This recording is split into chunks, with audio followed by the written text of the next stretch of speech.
नमस्कार,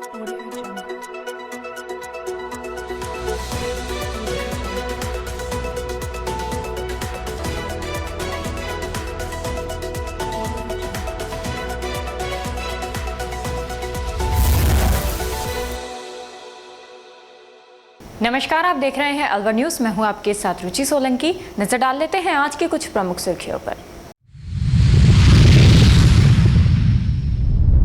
अलवर पहुंचे पूर्व उपराष्ट्रपति जगदीप धनखड़, जाट आंदोलन की यादें की साझा।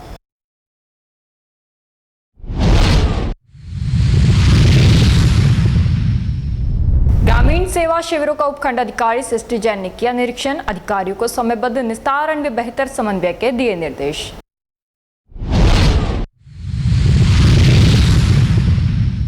बिजली विभाग की लापरवाही पड़ी भारी, करंट की चपेट में आने से गाय की हुई मौत।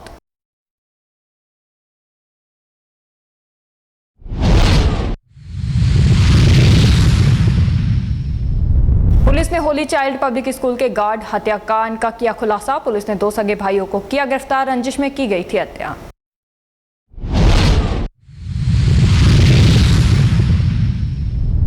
और अब खबरें विस्तार से। अवैध पटाखा फैक्ट्री और विस्फोटक सामग्री के भंडारण स्थलों के खिलाफ चलाए जा रहे विशेष अभियान के तहत खैरतल थाना पुलिस ने बड़ी कार्रवाई करते हुए 615 किलोग्राम पटाखे जब्त किए हैं। पुलिस ने रिहायशी मकान में अवैध रूप से पटाखों का भंडारण करने के आरोप में एक व्यापारी को गिरफ्तार कर लिया है। पुलिस अधीक्षक ब्रिजेश ज्योति उपाध्याय के निर्देशन, अतिरिक्त पुलिस अधीक्षक जय सिंह तथा किशनगढ़ डीएसपी लाल सिंह यादव के सुपरविजन में थाना प्रभारी रामकिशन यादव के नेतृत्व में ये कार्रवाई की गई। एडिशनल एसपी जय सिंह ने बताया कि 11 जून को मुखबिर से सूचना मिली कि आनंद नगर क्षेत्र में नवीन कुमार के मकान में बनी दुकान में बड़ी मात्रा में पटाखे रखे हुए हैं। सूचना पर पुलिस टीम ने मौके पर पहुंचकर जांच की तो दुकान में विभिन्न कंपनियों के पटाखों का भारी भंडार मिला। जांच के दौरान पुलिस ने कुल 615 किलोग्राम विस्फोटक सामग्री बरामद कर जब्त कर ली। इसके बाद आरोपी नवीन कुमार पुत्र लेखराज निवासी आनंद नगर खैरतल को गिरफ्तार कर लिया गया। पुलिस ने आरोपी के खिलाफ मामला दर्ज कर जाँच शुरू कर दी है। विस्फोटक सामग्री अवैध पटाखे जिसका वजन करीब 615 किलो है जब्त की है। और ये जो अवैध पटाखे थे, ये एक व्यक्ति जो कि खिलौने का व्यवसाय करता है उसके पोजीशन में पाई गई थी। ये व्यक्ति मिनी सदर बाजार नाम से इसकी दुकान मातोड़ खैरतल पे है, जहाँ पर ये बच्चों के खिलौने बेचता है। वहीं उसकी दुकान से सबसे पहले हमें इनपुट मिला कि उस दुकान से वो कुछ पटाखे जो है बिना लाइसेंस के, बिना अनुमति के, बिना अनुमोदन के बेच रहा है। इस इनपुट पर खैरतल पुलिस थाना गई और वहाँ पर दौरान पूछताछ पता पड़ा कि वो इस जगह तो बेचता है और संग्रहण कहीं और करता है। संग्रहण वाले स्थान की जब हमने पूछताछ की गई तो जानकारी में आया कि वो व्यक्ति अपने ही घर में बने गोदाम में ये अवैध संग्रहण कर रहा था। इतनी बड़ी मात्रा में बिना लाइसेंस के अवैध पटाखों का संग्रहण करना ये एक्सप्लोजिव एक्ट और उसके रूल्स का उल्लंघन है। उसे आज गिरफ्तार किया गया। पूछताछ अभी की जा रही है। राजस्थान पुलिस की प्राथमिकता जन सुरक्षा है। छोटे से लाभ के लिए लोगों की जान जोखिम डालने वालों को, उनकी संपत्ति को नुकसान पहुंचाने वालों के विरुद्ध इस प्रकार की कार्रवाई जारी रहेगी। अगर उसकी हमें सूचना मिलती है तो बिल्कुल उस पर कार्रवाई की जाएगी। जो विधिवत नॉर्म्स है उसके तहत लाइसेंस शुदा दुकानों पर ही इसका विक्रय हो सकता है, अदरवाइज उसकी कार्रवाई की जाएगी। आप हमें बताइए, मेरा मोबाइल नंबर आपके पास है, बताइए SHO का नंबर आपके पास है, कंट्रोल रूम का नंबर आपके पास है। लोगों की सुरक्षा प्राथमिकता है। आपको इस संबंध में कोई भी सूचना मिले, you are free to intimate us. ये अपने घर में ही घर पर रखना, इससे बड़ा जोखिम और क्या हो सकता है। ज्वलनशील पदार्थ हैं, कभी भी जल सकते हैं, जनहानि बहुत बड़ी हो सकती है, बहुत बड़ी दुर्घटना हो सकती है। हाल ही में अभी जयपुर में भी, हम अखबारों में भी पढ़ रहे हैं, इस पर विशेष ध्यान रहेगा। अभियान इस पर चला। विश्व पर्यावरण दिवस के अवसर पर शुरू किए गए पौधारोपण एवं पौधा वितरण अभियान के तहत वन विभाग का तातारपुर वन नाका क्षेत्र में पर्यावरण संरक्षण की दिशा में उल्लेखनीय कार्य कर रहा है। वन विभाग द्वारा मात्र 7 दिनों में करीब 25,000 पौधों का वितरण कर एक नई मिसाल पेश की गई है। इस सराहनीय पहल की ग्रामीणों सहित विभिन्न सामाजिक संगठनों द्वारा भी खुलकर प्रशंसा की जा रही है। तातारपुर वन नाका में वर्तमान में लगभग 43 प्रजातियों के 2 लाख पौधे तैयार किए गए हैं। इनमें छायादार, फलदार, औषधीय एवं पर्यावरण संरक्षण में महत्वपूर्ण भूमिका निभाने वाले विभिन्न प्रजातियों के पौधे शामिल हैं। विश्व पर्यावरण दिवस 5 जून से शुरू हुए वितरण अभियान के बाद से प्रतिदिन बड़ी संख्या में ग्रामीण नर्सरी पहुंचकर पौधे प्राप्त कर रहे हैं। सहायक वनपाल संदीप कुमार ने बताया कि पिछले साल दिनों में लगभग 25,000 पौधों का वितरण किया जा चुका है तथा ये अभियान लगातार जारी है। पर्यावरण संरक्षण के इस पुनीत कार्य में ततारपुर वन नाका क्षेत्र के लिए प्रेरणा का केंद्र बन गया है। यदि इसी प्रकार जन सहभागिता बनी रही तो आने वाले वर्षों में क्षेत्र में हरियाली का दायरा और अधिक विस्तृत होगा तथा पर्यावरण संतुलन को मजबूत आधार मिलेगा।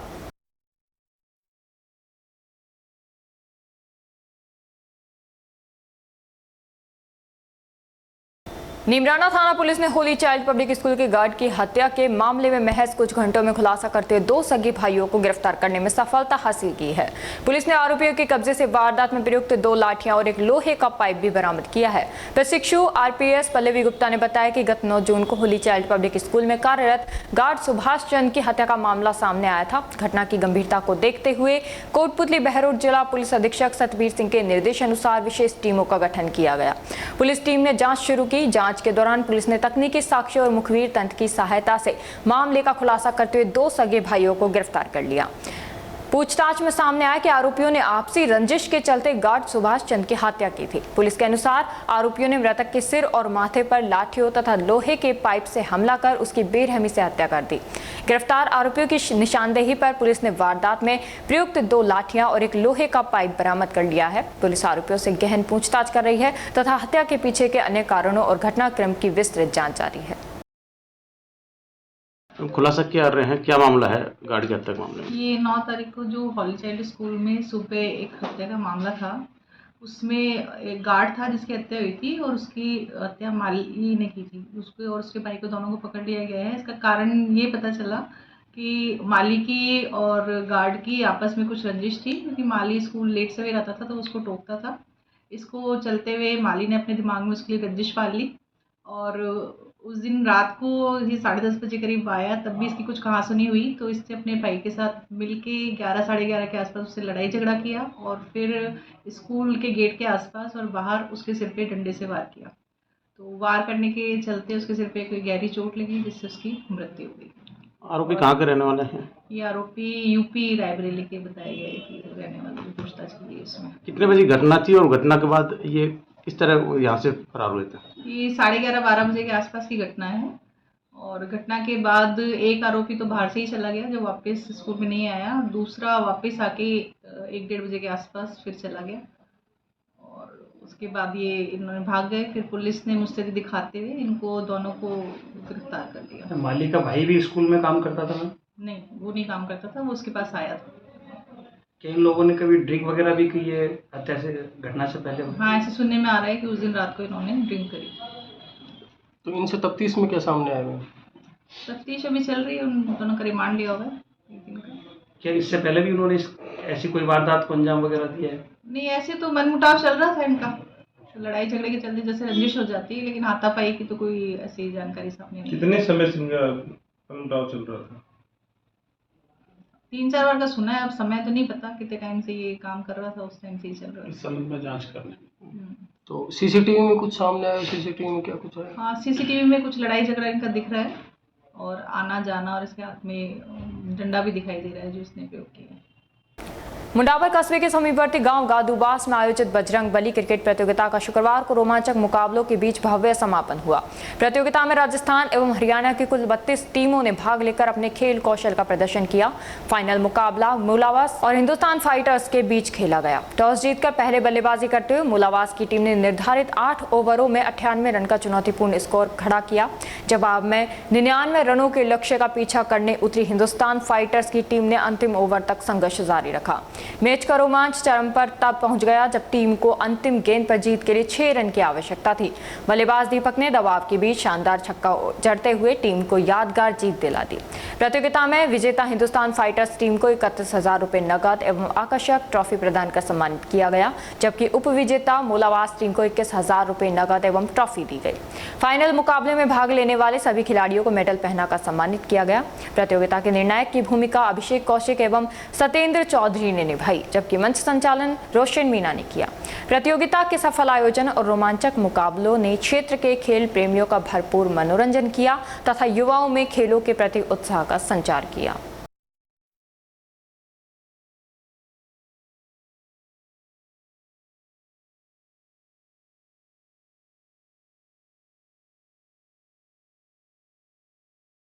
देश के पूर्व उपराष्ट्रपति जगदीप धनखड़ शनिवार को अपनी धर्मपत्नी डॉक्टर सुदेश धनखड़ के साथ निजी कार्यक्रम के तहत अलवर पहुंचे। इस दौरान उन्होंने पूर्व विधायक महेंद्र शास्त्री के मोती डूंगरी स्थित आवास पर पहुंचकर उनसे आत्मीय मुलाकात की और उनके स्वास्थ्य की जानकारी ली।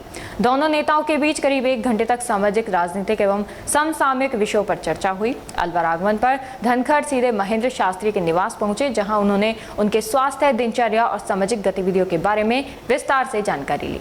बातचीत के दौरान दोनों ने पुराने राजनीतिक संघर्षों और सामाजिक आंदोलन से जुड़ी स्मृतियों को भी साझा किया। धनखड़ ने कहा कि जाट समाज ने अपनी मांगों को लोकतांत्रिक तरीके से उठाया और इसी कारण आंदोलन को व्यापक समर्थन प्राप्त हुआ। उन्होंने उस दौर के अपने साथी और समाज के लोगों के योगदान को भी याद किया। महेंद्र शास्त्री से मुलाकात के बाद पूर्व उपराष्ट्रपति स्कीम नंबर 5 स्थित अपनी बहन के आवास पहुंचे, जहां उन्होंने पारिवारिक सदस्यों से मुलाकात की। इसके बाद कुछ समय सर्किट हाउस में रुकने के पश्चात वे दिल्ली के लिए रवाना हो गए। आज मेरा अलवर आने का प्रमुख कारण श्रीमान महेंद्र शास्त्री जी के स्वास्थ्य के बारे में जानकारी लेना था। शास्त्री जी अलवर में मुंडावर से विधायक रह चुके हैं और वो 94 वर्ष के हैं। उनकी धर्मपत्नी 90 वर्ष की। मैं उनसे दूरभाष पर उनके स्वास्थ्य की जानकारी लेता रहा। अब मिलकर लेना मैंने उचित समझा। शास्त्री जी से बहुत लंबा परिचय है और जब वो ज्यादा चलते फिरने की हालत में थे, हमारी मुलाकात निरंतरता से होती रही। 98-99 के आसपास राजस्थान में सामाजिक न्याय को लेकर राजस्थान की प्रमुख किसान जाति जाट और अन्य जातियों ने बड़ा आंदोलन किया था। उस आंदोलन में मेरी भी भागीदारी थी और शास्त्री जी की भी थी। डॉक्टर हरि सिंह और डॉक्टर पिलानिया जी रहे नहीं, उनका योगदान भी अविस्मरणीय रहा है। राजा राम मील हमारे बीच में है, वो भी उसी का हिस्सा था। सामाजिक न्याय को लेकर मैं कह सकता हूं कि पूरे देश में वो सबसे शांतिप्रिय और कारगर आंदोलन। इसी प्रकार की छुटपुट घटना तक कहीं नहीं हुई। जान माल की कोई हानि कभी नहीं हुई। और ये हम जिन लोगों ने संचालन किया था, हमको भारी प्रसन्नता है कि सफलता के मापदंड भारत के सामाजिक न्याय की दृष्टि से ये आंदोलन एक अपनी अलग श्रेणी में। इस आंदोलन के स्वरूप राजस्थान के प्रमुख जाति को राज्य और केंद्र दोनों में आरक्षण का लाभ मिला, अन्य पिछड़ा वर्ग। और लाभ ऐसा मिला कि अब गत 26 वर्षों में जमीनी हकीकत में बदलाव आया है और जो वंचित ग्रुप था उसकी शासन में भागीदारी बढ़ी है। और निश्चित रूप से जब भागीदारी बढ़ती है तो योगदान के भी अवसर बहुत निकलते हैं। इसी पृष्ठभूमि में शास्त्री जी को पुराने दिन याद दिलाने और स्वास्थ्य जानकारी के लिए आया। सामाजिक न्याय का मुद्दा ग्रामीण वर्ग से होने के नाते, किसान वर्ग से होने के नाते और एक वकील की हैसियत से मेरे दिल के करीब रहा है। जब 1989 में और 1990 में जब मैं मंत्री बना और 89 में सांसद बना, तो वो दौर था जब उस समय की सरकार ने मंडल आयोग की सिफारिश लागू और अन्य पिछड़ा वर्ग का आरक्षण कुछ जातियों को दिया और एक प्रक्रिया बनाई गई कि ये लाभ कैसे मिलेगा। 13 सितंबर 1990 को जो अधिसूचना जारी की गई मंडल आयोग को लागू करने की, उस समय केंद्रीय मंत्री परिषद का सदस्य था और वकालत पेशे की पृष्ठभूमि की वजह से मेरी राय भी उसमें शुमार की गई। राजस्थान की दृष्टि में जब आरक्षण मिल गया है। पहले केंद्र सरकार ने दिया, उसके तुरंत बाद राज्य सरकार ने भी दिया, 2 जिलों को छोड़। न्यायालय में चुनौती दी गई, वहां भी मुझे मेरा योग्यता अनुसार योगदान करने का मौका। इसी को ध्यान में रखते हुए वो शास्त्री जी का जो योगदान रहा है, जितनी मेहनत उन्होंने की उस आंदोलन में, उसको दृष्टिगत रखते हुए आज मैंने यहाँ आना उचित समझा, उनसे बातचीत करने के लिए। धन्यवाद। रामगढ़ उपखंड क्षेत्र में विगत 5 दिनों से लगातार आ रहे अंधड़ से जहां सैकड़ों पेड़ और विद्युत पोल टूट गए, वहीं विद्युत सप्लाई बाधित होने से क्षेत्र के अनेक गांवों में पीने के पानी का भी संकट खड़ा हो गया है। ना तो वाटर सप्लाई हो पा रही है और ना ही किसानों के कृषि ट्यूबवेल चल पा रहे हैं, जिससे इंसानों के साथ पशुओं के लिए भी पानी उपलब्ध नहीं हो पा रहा। इतनी अधिक बरसात भी नहीं हुई कि जोहड़ और गड्ढे भर जाते, तो कम से कम पशुओं के लिए तो पानी का संकट नहीं होता। सहायक अभियंता ओम प्रकाश गुप्ता ने बताया कि आंधी तूफान से हमारे 400 विद्युत पोल टूट चुके हैं। हम प्रयास कर रहे हैं कि पहले मेन लाइनों को चालू करेंगे, उसके बाद गिरी हुई डीपी खड़ी की जाएंगी। हमारे कर्मचारी लगातार कार्य कर रहे हैं।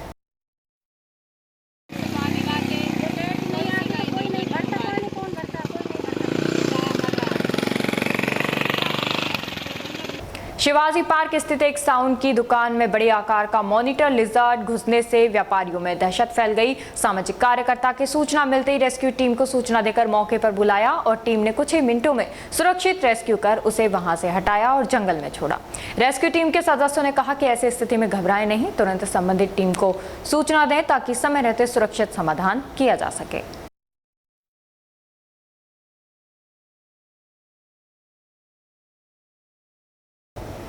पुलिस मुख्यालय के निर्देशानुसार चलाए जा रहे विशेष यातायात जागरूकता एवं प्रवर्तन अभियान के तहत शनिवार को ततारपुर थाना पुलिस ने सख्त कार्रवाई करते हुए नियमों की अनदेखी करने वाले वाहन चालकों के खिलाफ अभियान चलाया।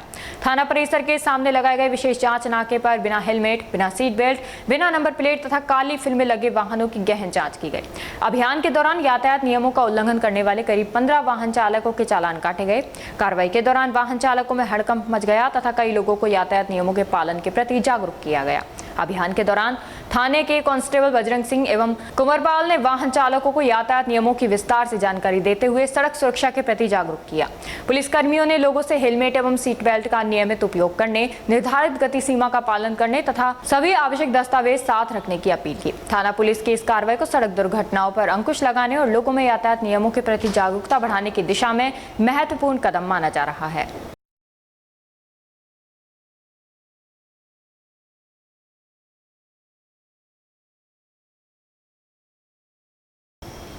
पूर्व केंद्रीय मंत्री एवं अलवर के विकास पुरुष के नाम से जानने वाले भंवर जितेंद्र सिंह के जन्म दिवस के अवसर पर शुक्रवार को अलवर जिले सहित पूरे प्रदेश में उनके समर्थकों और कांग्रेस कार्यकर्ताओं ने विभिन्न कार्यक्रमों का आयोजन किया। सिंह के जन्म दिवस पर कार्यकर्ताओं ने सुबह से लेकर देर रात तक जनसेवा कर अपने नेता का जन्मदिन उत्साह और गर्मजोशी से मनाया। इस अवसर पर नेता प्रतिपक्ष टीकाराम जूली ने जितेंद्र सिंह को बधाई देते हुए कहा कि सिंह का जीवन सामाजिक कार्यों व विकास का पर्याय रहा।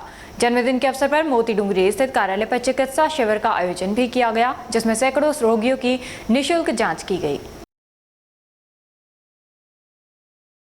राज्य सरकार के निर्देशानुसार आयोजित ग्रामीण सेवा शिविर 2026 के तहत शुक्रवार को ग्राम पंचायत सोडावास एवं बल्लूवास में लगाए गए शिविरों का उपखंड अधिकारी एवं उपखंड मजिस्ट्रेट मुंडावा सृष्टि जैन ने निरीक्षण किया। निरीक्षण के दौरान उपखंड अधिकारी ने विभिन्न विभागों द्वारा लगाए गए स्टॉलों का अवलोकन कर आमजन को उपलब्ध कराई जा रही सेवाओं एवं जन कल्याणकारी योजनाओं की प्रगति की समीक्षा की। उन्होंने शिविर में मौजूद अधिकारियों एवं कर्मचारियों को निर्देश दिए कि प्राप्त होने वाले प्रत्येक प्रकरण का समयबद्ध, पारदर्शी एवं गुणवत्तापूर्ण निस्तारण सुनिश्चित किया जाए ताकि ग्रामीणों को योजनाओं का अधिकतम लाभ मिल सके। उन्होंने संबंधित विभागीय अधिकारियों को मौके पर ही आमजन की समस्याओं का समाधान करने के निर्देश देते हुए कहा कि ग्रामीण सेवा शिविरों का मुख्य उद्देश्य शासन की सेवाओं को गांव-गांव तक पहुंचाना तथा लोगों की समस्याओं को त्वरित एवं प्रभावी निराकरण करना है। उपखंड अधिकारी ने सभी विभागों के अधिकारियों एवं कर्मचारियों को आपसी समन्वय के साथ कार्य करने, सौंपे गए दायित्वों का निष्ठापूर्वक निर्वहन करने तथा शिविर की व्यवस्थाओं को सुचारू बनाए रखने के निर्देश दिए। निरीक्षण के दौरान उन्होंने शिविर की व्यवस्थाओं पर संतोष व्यक्त करते हुए कहा कि अधिक से अधिक ग्रामीणों को लाभान्वित करने पर विशेष बल दिया।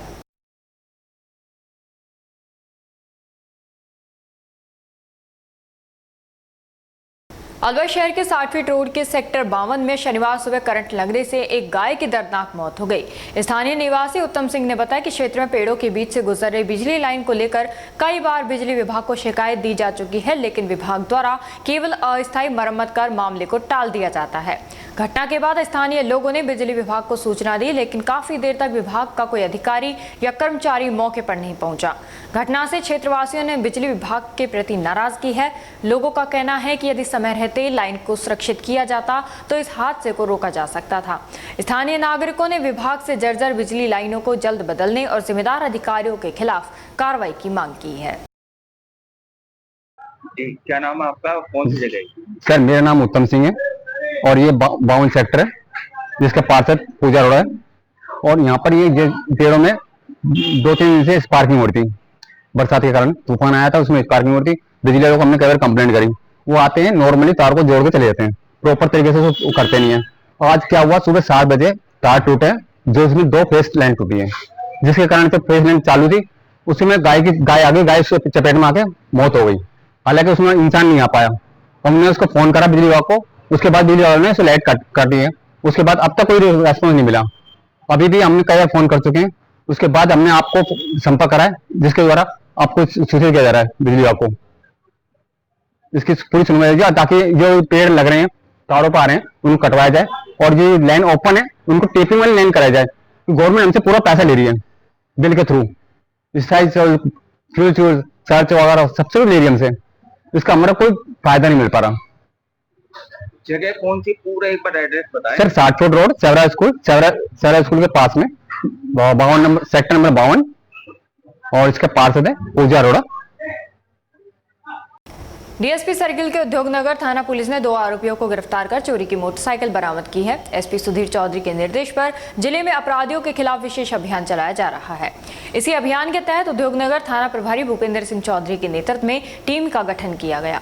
टीम ने सूचना संकलन और तकनीकी सहायता का उपयोग करते हुए 24 घंटे में मोटरसाइकिल चोरी के आरोपी गिरफ्तार कर चोरी की मोटरसाइकिल बरामद करने में कामयाबी हासिल की है। पुलिस अधिकारियों ने बताया कि गिरफ्तार आरोपियों से पूछताछ की जा रही है। अन्य चोरी की वारदातों में शामिल होने का पता लगाया जा रहा है।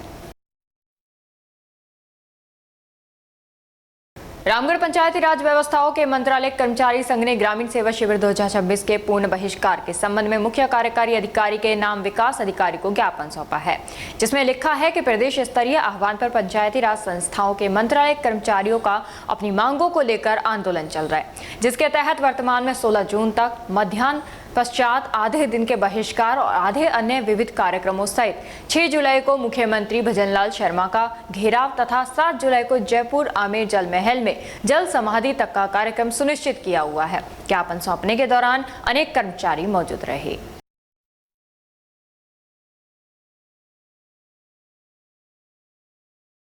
रामगढ़ उपखंड क्षेत्र के ग्राम पंचायत चौमा गांव में पिछले कई महीनों से बंदरों का आतंक लगातार बढ़ता जा रहा है। लोगों का अकेले छत पर जाना दूभर हो चुका है और भीषण गर्मी में लाइट न आने पर छत पर परिवार के किसी न किसी सदस्य को जागकर रातें गुजारनी पड़ती हैं। चौमा गांव में पिछले 5 वर्षों से 2 दर्जन से अधिक बंदरों के झुंड दिन रात उत्पात मचाकर ग्रामीणों की परेशानी का सबब बन गए हैं। पूर्व सरपंच गोवर्धन राजपूत ने बताया कि वन विभाग को अनेकों बार ग्राम पंचायत और ग्रामीणों द्वारा लिखित शिकायत देने के बावजूद कोई ध्यान नहीं दिया गया, जिससे ग्रामीणों में भारी आक्रोश व्याप्त है। वन विभाग की उदासीनता से तंग आकर ग्रामीणों ने स्वयं के स्तर पर इस समस्या का समाधान की पहल करते हुए श्याम सखा मंडल सदस्यों और ग्रामीणों ने घर घर संपर्क कर चंदा एकत्र करके ग्राम पंचायत के सहयोग से बंदरों को पकड़वाना शुरू कर दिया है। बंदरों को पकड़ने के लिए लोहे के 2 बड़े पिंजरे मंगवाकर गांव की मुख्य स्थान और मंदिर परिसर के पास लगवाए गए। इसका परिणाम दूसरे ही दिन देखने को मिल गया। शुक्रवार प्रातः 2 सबसे अधिक उत्पात मचाने वाले बंदर पिंजरों में कैद हो गए, जिससे लोगों को राहत महसूस हुई।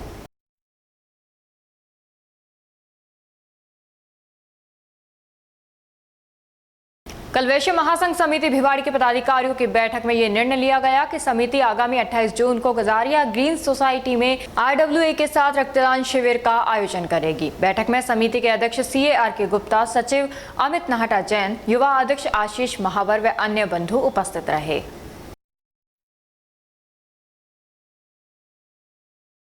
राष्ट्रीय पशुपालक संघ डीएनटी संघर्ष समिति एवं मूल ओबीसी महापंचायत के संयुक्त तत्वावधान में गुरुवार को अलवर में जेल भरो आंदोलन आयोजित किया गया। रैली निकालकर कलेक्ट्रेट पहुंच मुख्यमंत्री के नाम ज्ञापन देने का कार्यक्रम रखा गया था, लेकिन जिला कलेक्टर के ऑफिस में नहीं होने के कारण उन्होंने एडीएम सिटी को ज्ञापन देने से मना कर दिया और बिना ज्ञापन दिए ही वापस लौट गए।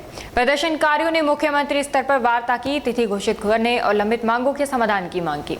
सह अध्यक्ष रतन नाथ कालबेलिया ने कहा कि पिछले 2 वर्षों से आंदोलन जारी है, लेकिन सरकार की ओर से कोई ठोस निर्णय नहीं लिया गया। वहीं कालूराम योगी ने कहा कि अब वंचित ओबीसी, एससी और एसटी वर्ग भी इस आंदोलन से जुड़ गए हैं और आरक्षण के उपवर्गीकरण की मांग कर रहे हैं। आंदोलनकारियों ने चेतावनी दी कि यह अभियान पूरे प्रदेश में चलेगा और 1 जुलाई को जयपुर में महापड़ाव के रूप में बड़ा आंदोलन किया जाएगा। देखिए, उनके समाज की कुछ मांगे थी, उस पर वो ज्ञापन लेकर के पधारे थे और यहाँ सबने बैठ करके जो उनकी ज्ञापन में मांगे थी वो उन्होंने दोहराई। अन्य जिलों में जो उन्होंने ज्ञापन दिए हैं वो भी दोहराई और इस संबंध में उनका जो भी आंदोलन, जिस मांग को लेकर वो आंदोलन रहता है, उस पर विस्तार से मेरी उनसे यहाँ वार्ता हुई और उसके बाद ज्ञापन लेने के लिए मैंने उनसे रिक्वेस्ट किया और अभी भी हमारी वार्ता पुलिस अधिकारियों के मार्फत उनसे जारी है। यदि वो ज्ञापन हमको देने के लिए तैयार है, जैसा कि विचार विमर्श चल रहा है, मुझे उम्मीद है कि वो आकर के पूरी ज्ञापन हमको दे देंगे, तो मैं लेकर के शीघ्र पहुँचा देंगे। ऐसा कहीं कुछ नहीं है।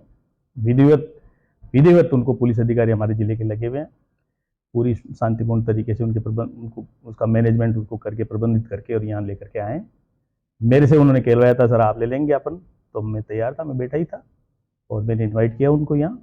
वे पधारे भी सही, बैठे, वार्ता भी हुई और ज्ञापन अभी शायद देंगे, वो बातचीत चल रही है, तो उम्मीद है कि वो अब दे देंगे। नहीं, कारण तो ये एक प्रक्रिया ही ऐसी है, थोड़ा बातचीत अगर होगी तो वो करेंगे। हाँ, देखिए, ये डीएनटी का जो आरक्षण का जो हमारा जो आंदोलन है, 24वां आंदोलन है आज अलवर में, इसका परमिशन के लिए बाकायदा हमने डिस्ट्रिक्ट कलेक्टर को लेटर दिया। उसमें सब लिखा हमने कि भाई क्यों हम लोग यहाँ पे आंदोलन कर रहे हैं। आज सुबह हमने आंदोलन किया तो डिस्ट्रिक्ट एडमिनिस्ट्रेशन कलेक्टर को पता होना चाहिए कि इतना बड़ा आंदोलन मेरे डिस्ट्रिक्ट में हो रहा है, मुझे वहाँ प्रेजेंट रहना है, उन लोगों की बात सुनना है। बेपरवाह, इनएफिशिएंट एडमिनिस्ट्रेशन इन राजस्थान, जिसको कोई सेंसिटिविटी नहीं है पब्लिक से, और ये डाउन ट्रोडन जो सोसाइटीज है ना, जो सबसे दबे कुचले जो समाज हैं, वो इतना गांव-गांव जाके हमने 15 दिन हमारे जो सभी संगठन के जो लोगों ने गांव-गांव जाके पूरा ये यात्रा की, सबको बुलाया, अपने अधिकारों के बारे में बताया, चलो भाई अलवर चलेंगे, कलेक्टर हमें सुनेगा, हमारी बात पहुंचेगी। कलेक्टर गायब है ना, तो कलेक्टर तक पता नहीं, मुझे लगता है इंफॉर्मेशन होगी तो उन्होंने लाइटली लिया। सब ज्ञापन देके जाते हैं ये एडीएम के पास, ये नहीं दे देंगे। एडीएम ने जब फोन किया, एडीएम ने पूछा, एडीएम ने जो पूछा उनसे कि भाई कौन है, अरे भाई किसका है, हाँ बोले डीएनटी का। अभी भी आप अगर ज्ञापन नहीं दिया तो क्या करेंगे, रणनीति क्या रहेगी वो बताएं आपको। हमने तो ज्ञापन दिया नहीं, ठीक है, इसलिए नहीं दिया कि उनको हमारी परवाह नहीं है। सरकार बेरुख है, सरकार को इन समाजों के बारे में इतनी हार्ड धर्मिता है, सरकार की इतनी अहंकार है, इसलिए कलेक्टर के पास पहले इंफॉर्मेशन पहुंच जाती है। दूसरा कलेक्टर आगे की रणनीति बताएं, क्या करेंगे आगे का रणनीति हमारा यह है, हम 16 तारीख को 15 तारीख को भरतपुर जा रहे हैं। भरतपुर में भी पुतला जलाएंगे सीएम के जो गृह डिस्ट्रिक्ट में, और वहां भी आंदोलन करेंगे। फिर उसके बाद सवाई माधोपुर, करौली, सीकर और लास्ट में 1 जुलाई को जयपुर में महापड़ाव करेंगे पूरे राज्य का। हम ये पूरी पब्लिक को दिखाना चाहते हैं कि एडमिनिस्ट्रेशन का डीएनटी के प्रति कितना गलत व्यवहार है, रूखा व्यवहार हमारे जो ये इतनी पूरी अलवर की डीएनटी घुमंतु विमुख जाती है, गाडोलिया, बंजारा, कालबेलिया, बावरिया, बागरिया, जोगी, नाथ, कनपटा, जो इस देश का अंतिम पांत का समुदाय का व्यक्ति है, जो 2 टाइम की रोटी के लिए, 2 जोड़ी कपड़ों के लिए, स्थायी छत की तलाश में ये जातियां इतनी बड़ी 46 डिग्री तापमान के अंदर ये जो पैदल मार्च करके ये आए हैं, तो ये ज्ञापन देने ही आए थे। मगर सर हमारी ये है, कहीं कहीं सरकार के बीच में और जिलों के कलेक्टर के बीच में गैप है। इन जातियों को सब लोग हल्के में लेते हैं। इस कारण यहाँ की जो कलेक्टर महोदया है वो आज यहाँ से गायब है।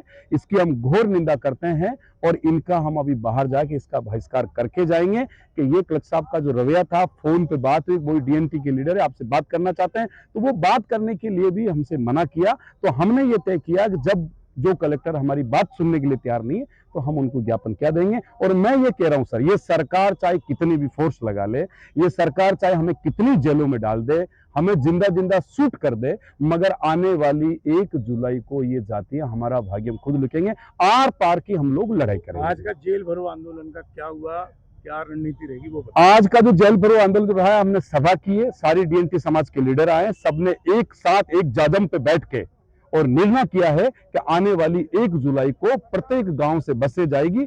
हजारों लाखों की संख्या में 1 जुलाई को जयपुर जाएंगे। अभी आप एडीएम को ज्ञापन नहीं देंगे? नहीं, देखिए सर, बात यह है कि हमारी ये बात है, जब भी हमारा समुदाय की कोई ज्ञापन या चिट्ठी हमारे लोग जब भी कोई एप्लीकेशन लेके आते हैं तो सीधा डस्टबिन में जाता है। तो हमारी इच्छा थी कि हम जिला कलेक्टर साहब के साथ बैठ के हमारे लोगों की समस्या है उस पर हम चर्चा करें। हमारे लोकल लीडर भी थे, मगर आज जो कलेक्टर साहब यहाँ है उसके बावजूद भी कलेक्टर साहब अभी चेयर पे नहीं है। हम इसकी निंदा करते हैं। मेरा नाम रतननाथ कालबेलिया, घुमंतु विमुक्त जाति परिषद प्रदेश अध्यक्ष, राजस्थान, भीलवाड़ा। हमने ज्ञापन इसलिए दिए कि हमने 5 दिन पहले परमिशन ली थी कलेक्टर साहब से ही, और उनसे बैठ करके लोगों ने, हमारे जो सिस्टम ने चर्चा की थी, भाई हम ज्ञापन देंगे और भजनलाल के पुर्ता दड़ाएंगे। और ये डीएनटी समाज है जो 78 सालों से अपने अधिकारों से विमुक्त है, ये अधिकार लेना है। जब हमारे कलेक्टर हमारी बात ही सुनना नहीं चाहेगा तो इन दबी कुचली सरकार को, और मैं श्रीमान भजनलाल जी को आपके माध्यम से कहना चाहता हूँ, वो लोगों को बोलते हैं कि लास्ट पंक्ति में बैठे हुए लोगों को हम मुख्य धारा से जोड़ रहे हैं, जबकि हम यहाँ जब चल करके आ रहे तो भी हमें नहीं सुना जा रहा था। इससे ज्यादा इन समाजों के साथ क्या अन्याय होगा। मेरा नाम कालूराम योगी, सह अध्यक्ष डीएनटी संघर्ष समिति राजस्थान।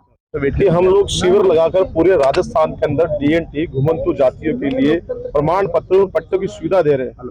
और एक तरफ जो जिला कलेक्टर अलवर है, वो हजारों के तादाद में जो लोग आए हैं, घुमंतु जो लोग आए, इतनी दूर दूर से राजस्थान से लोग आए, उनके सुनने को तैयार नहीं है। और खाली ओनली फॉर आपके जो कैंप है उनके अंदर आप जो पटवारी तहसीलदार बिठा रखे हैं, आपने ओनली फॉर न्यूट्रल बैठा रखे हैं, उनकी समस्या सुन नहीं रहे। जब हम लोग यहाँ कहते हुए चल के आ रहे हैं, इतनी पीड़ा भूख प्यास में हम लोग आ रहे हैं, उसके आप सुन नहीं रहे हो। और दूसरी तरफ आप कैंप लगा रहे हो, क्या होगा उस कैंप का मतलब को कैंप का कुछ मतलब होगा? तो नथिंग, बिल्कुल नोट, ये हमारा कहना है। और इस राजस्थान सरकार जो इस कैंप लगा रही है उसका हम बहिष्कार करते हैं। इस मामले को आज देख के बिल्कुल। Thank you. क्या नाम है? एडवोकेट सोमराज पवार मेरा नाम है। प्राचीन काल में अलवर जिले की राजधानी रहे माचाड़ी कस्बे के निकट स्थित ग्राम गुगड़ोद निवासी असिस्टेंट सब इंस्पेक्टर हरिओम पंडित पुत्र बाबूलाल शर्मा पिछले 4 वर्षों से लगातार उत्तराखंड के प्रमुख धार्मिक स्थलों की यात्रा कर अपनी गहरी आस्था और आध्यात्मिक समर्पण का परिचय दे रहे हैं। इस दौरान उन्होंने केदारनाथ, बद्रीनाथ, कल्पेश्वर, रुद्रनाथ और तुंगनाथ सहित पंच केदार के प्रमुख तीर्थों के दर्शन किए हैं। असिस्टेंट सब इंस्पेक्टर हरिओम पंडित ने बताया कि उन्हें प्रतिवर्ष भगवान केदारनाथ के दर्शन का सौभाग्य प्राप्त होता है और वे इसे ईश्वर एवं गुरु की विशेष कृपा मानते हैं। उनका कहना है कि अब तक उन्हें दर्शन के लिए लंबी कतारों या पंजीकरण संबंधी कठिनाइयों का सामना नहीं करना पड़ा। उनके अनुसार बाबा केदार के बुलावे और गुरुजनों के आशीर्वाद से उनकी प्रत्येक यात्रा सहज एवं सफल रही है।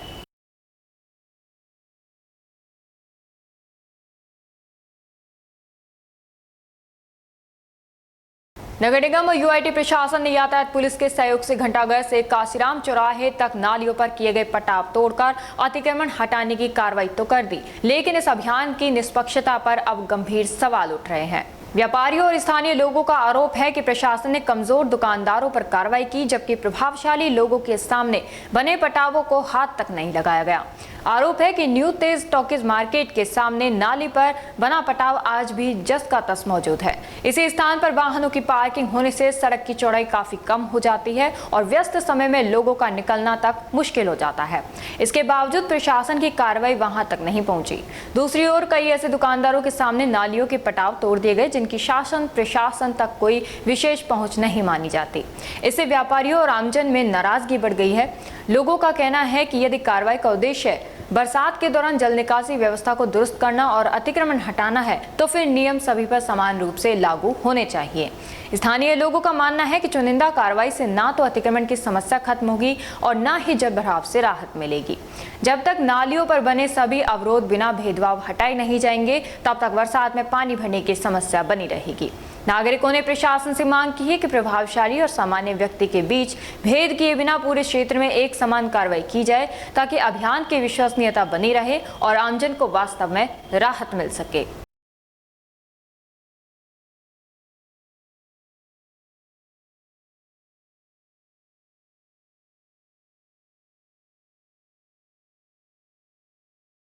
और अब खबरों में बस इतना ही। कल आपसे फिर मुलाकात होगी कुछ ऐसी नई खबरों के साथ। तब तक आप जुड़े रहिए अलवर न्यूज़ के साथ। नमस्कार।